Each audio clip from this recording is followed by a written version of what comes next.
अंधविश्वास में सरकार चल रही है। राम भरोसे के नाम पर सरकार चलाते हैं, ये धर्म के नाम पर चलाते हैं, राम के नाम पर चलाते हैं। आज 10 दिन हो चुके हैं, अब 10 दिन में देखो कुछ भी नहीं हुआ है। क्यों नहीं हुआ? सरकार कहाँ आई?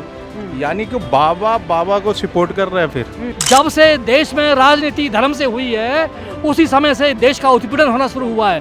राजनीति का धर्म से कोई लेना देना नहीं है। जो मृतक परिवार है उनको 1 करोड़ का मुआवजा और 10 लाख जो घायल है उनको मुआवजा। बाबा की तरफ से भी, वो जो बाबा थे उनकी तरफ से भी सर कुछ धनराशि दी गई है मृतक लोग के लिए। धनराशि वो जितना होना चाहिए वो दी नहीं गई है, वो नहीं दी गई है। तो एटलीस्ट जो बुलडोज़र वो चलाते फिरते रहते हैं, उनको वो बुलडोज़र अब चलाने चाहिए उनके खिलाफ, बाबा के खिलाफ। एसआईटी की टीम गठित की गई थी इसको जांच करने के लिए। एसआईटी ने तो इन बाबा को क्लीन चिट दे तो योगी जी हमेशा रहते ही हैं, तो एसआईटी क्यों बैठा रहे? सीधा बुलडोज़र चला दे। अच्छा, फेमस ही इसी चीज़ के लिए वो चला दे। जांच पड़ताल ना की जाए, सीधा बुलडोजर चलाया, सीधा बुलडोज़र चलाया जाए। जिसके लिए वो फेमस है वो काम वो कर दे बस। पर वहाँ तो सर बाबा को क्लीन चिट दे दी गई है एसआईटी के द्वारा। तो कोई बात नहीं, इसका मतलब अंदर से सिस्टम सारा मिला हुआ है। बाबा अगर इतना ही दूध का धुला हुआ है तो इसका मतलब जो मरे हैं वो बेकार उनकी मौत हुई है, उनकी शहीदी कोई मायने मतलब नहीं रखती। पर सर कहीं कहीं ये भी कहा था कि बाबा किस में क्या गलती, वो तो ये कह रहे हैं कि हमने इतने लोग बुलाए थे, इतने लोग पहुंच गए। मैनेजमेंट कौन देखेगा? बाबा की गलती नहीं है। आज हम यहाँ सारे एकत्रित हुए तो ये हमारी ड्यूटी है कि हमने कैसे सबको संभाल के चलना है। तो ये जिम्मेवारी वो कोई लेना नहीं चाह रहा। बाबा को बचाना चाह रहे, बचाएं बाबा को। कहना चाह रहा हूँ, अभी ये कोई लंबी दाढ़ी वाले बाबा होते हैं ना, तो बाबा इनकाउंटर करवा देते हैं। इतने दिन, आज 10 दिन हो चुके हैं, अब 10 दिन में देखो कुछ भी नहीं हुआ है। क्यों नहीं हुआ? सरकार कहाँ आई?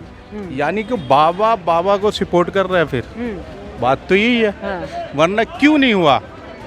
तो सर अब क्या आप लोग क्या मार्च करने? हम लोग की बिल्कुल मार्च हुई है और हम लोग प्रोटेस्ट भी करेंगे इसके खिलाफ। बिल्कुल हमारे देश के छोटे बच्चे, माँ बहन, 10 साल के बच्चे, 5 साल के बच्चे का इस तरीके से, ये बाबा की जिम्मेदारी है, योगी जी की जिम्मेदारी है। इन्होंने, हम तो ये सोचे इन्होंने इनका जान लिया। बिल्कुल योगी जी ने जान लिया, बिल्कुल है ही है।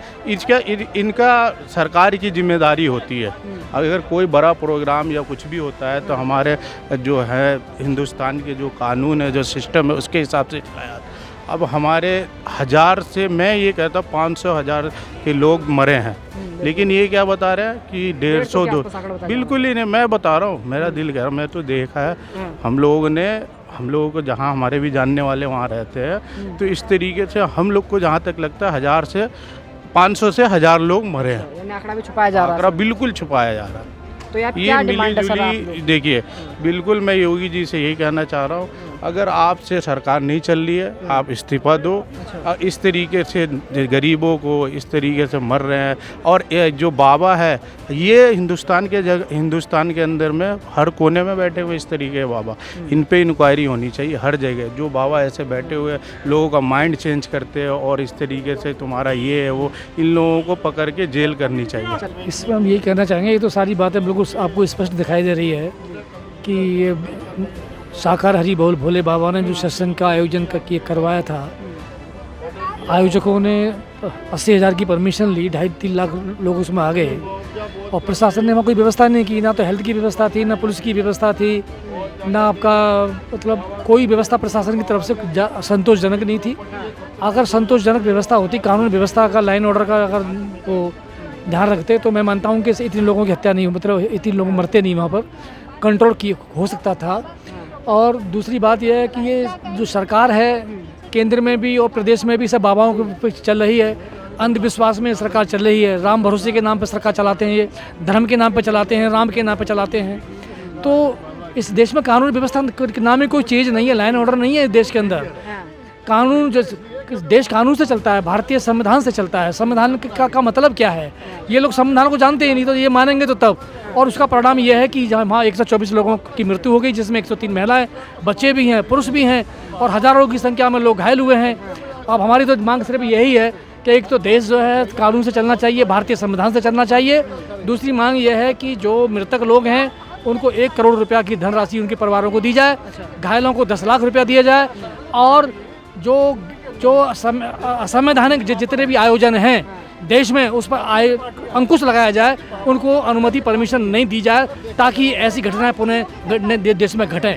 ये मैं कहना चाहता हूँ। सर एसआईटी जो थी उसने अपनी रिपोर्ट सबमिट कराई होगी सरकार को, उसमें बाबा को तो उन्होंने बोल दिया क्लीन चिट दे दी एसआईटी ने रिपोर्ट। वो क्लीन चिट तो दी है, वो गलत दी है क्योंकि मेन अभियुक्त तो इसमें बाबा ही है। अगर बाबा ना होता तो ये घटना नहीं होती। मेन अपराधी तो बाबा ही है इसके अंदर। तो बाबा के साथ में इनका लोग सरकार का, उत्तर प्रदेश सरकार का तालमेल है क्योंकि बाबा ही मुख्यमंत्री है वहाँ का। बाबा वो भी तो मुख्यमंत्री बाबा ही है ना, कोई पॉलिटिशियन तो है नहीं वो। और जो भारत में है वो भी बाबा ही बैठा हुआ है, वो उसका गुरु बैठा हुआ है, वहाँ उसका चेला बैठा हुआ है। और पूरा देश बर्बाद हो रहा है। महंगाई पे कोई चर्चा नहीं होती, देश के विकास पे कोई चर्चा नहीं होती, एजुकेशन पे कोई चर्चा होती नहीं है, लैंड ऑर्डर पे कोई चर्चा नहीं होती है, गरीब को रोजी रोटी कैसे दी जाए उसमें कोई चर्चा होती नहीं है। ये पूरा देश अंधविश्वास में मतलब यापन अपना जीवन कर रहा है। इसको तत्काल प्रभाव से इन गतिविधियों पर रोक लगाई जाए और देश में संविधान का राज लागू की जाए, संविधान की सरकार आए, भारतीय संविधान का अनुपालन हो और भारतीय संविधान से ही सारे। क्योंकि जब ये प्रधानमंत्री जी की शपथ खाई थी अभी कुछ दिन पहले, तो क्या शपथ खाई थी कि मैं भारतीय संविधान पे हाथ रख करके विधि की शपथ खाता हूँ कि मैं दोषपूर्ण होकर के काम करूंगा। तो फिर ये गलत उल्टे काम क्यों हो रहे हैं? यही शपथ मुख्यमंत्री ने खाई थी, ये जो IPS है IAS है सारे शपथ खाते हैं, फिर उसका अनुपालन क्यों नहीं होता है? फिर ये धर्म में क्यों चले जाते हैं? जब से देश में राजनीति धर्म से हुई है उसी समय से देश का उत्पीड़न होना शुरू हुआ है। राजनीति का धर्म से कोई लेना देना नहीं है। धर्म अलग चीज़ है, वो आस्था का सवाल है, वो जो धार्मिक मुद्दे हैं और भारतीय पॉलिटिक्स से इसका कोई लेना देना नहीं है। इसलिए धर्मवाद का विरोध देश में पूरे आवाम करे, पूरी जनता करे।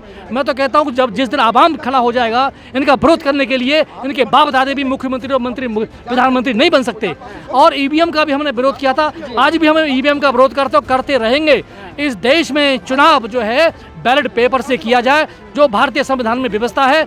और EVM का विरोध हम करते हैं और हमने सुप्रीम कोर्ट के वकीलों के साथ भी किया था, हाई कोर्ट के वकीलों के साथ भी किया था, लेकिन चाटुकार कुछ लोगों की वजह से उसको पूरी तरह से लागू नहीं किया गया। लेकिन फिर भी इस देश में जो चुनाव का परिणाम आया बहुत अच्छा आया है। ये ना तो ऊपर है ना नीचे है। और जल्दी ही इंडिया की सरकार बनेगी, संविधान की सरकार बनेगी, कानून की सरकार बनेगी, कानून का राज्य देश में होगा, तभी इस देश का विकास वहीं से शुरू होगा। और जब तक जातिवाद, धर्मवाद, वर्गवाद, वंशवाद इस देश में रहेगा, इस देश में कभी विकास होने वाला नहीं है। ये विकास की परिभाषा नहीं समझते हैं लोग। इसमें बाबा भी दोषी है, इसमें सरकार भी दोषी है, जो बाबा को बचा रही है वो भी दोषी है। सर एसआईटी ने अपनी रिपोर्ट जमा करी, एसआईटी ने तो अपनी रिपोर्ट में बाबा को क्लीन चिट दे दी योगी सरकार के। ये तो मिली भगत है बाबा की अच्छा, और मुख्यमंत्री की मिली भगत है हाँ, बाबा जी के हाँ साथ। वो तो कहते हैं कि उन्हें तो सर एक्शन लिए, उनके खिलाफ मिली भगत कैसे हो सकती है? सर एसआईटी गठन भी करवाया गया। SIT का लिपापोती करने के लिए और कुछ नहीं है। अच्छा हाँ जी, सिर्फ मिली होना भगत कुछ नहीं है। हाँ। हाँ, योगी बाबा कुछ नहीं करेंगे। हाँ जी, वो तो कहते हैं इतना काम कर रहे हैं उत्तर प्रदेश में, अब जो है गुंडा राज खत्म कर रहे हैं सर। हाँ, गरीब लोगों का दमन हो रहा है, अल्पसंख्यकों का दमन हो रहा है और जो सरकार चाह रही है वो हो रहा है।